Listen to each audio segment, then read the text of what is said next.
When he was very, very old, he used to be carried into church every day. They had a chair with poles through it, and they would carry the aged apostle into church. And they would ask him to speak. And he would get up. Well, he wouldn't get up. He'd sit in the chair at the front, and he'd say, "Little children, love one another." And then they would take him back to the pew. And the next Sunday, they'd carry him into church, and they would say to him, "Have you got a word for us today?" "Yes," he said, "I've got a word for you today." And they'd carry the chair to the front, and he'd say, "Little children, love one another." And they would take him away again. And then the next Sunday, they'd bring him in. "Have you got a word for us this morning?" "Yes, I've got a word for you this morning." And they'd take him to the front. He'd say, "Little children, love one another." They began to think he was getting senile a bit, you know. It was always the same word.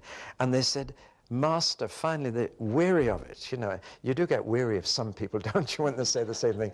There was a dear old man in one prayer meeting up in the north of England. Every Sunday morning he prayed, "Lord, sweep the cobwebs from my heart. Lord, sweep the cobwebs from my heart." Every Sunday morning. Finally, a young man shouted out, "Lord, kill that spider, please." Well, you can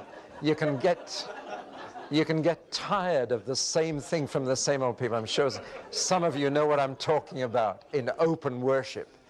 Well, little children love one another. They finally went to the old man and said, "Master," interesting title they gave him, "Master, why do you always say this?"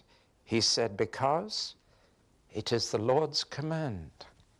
And if this only is done, it is enough." Isn't that beautiful?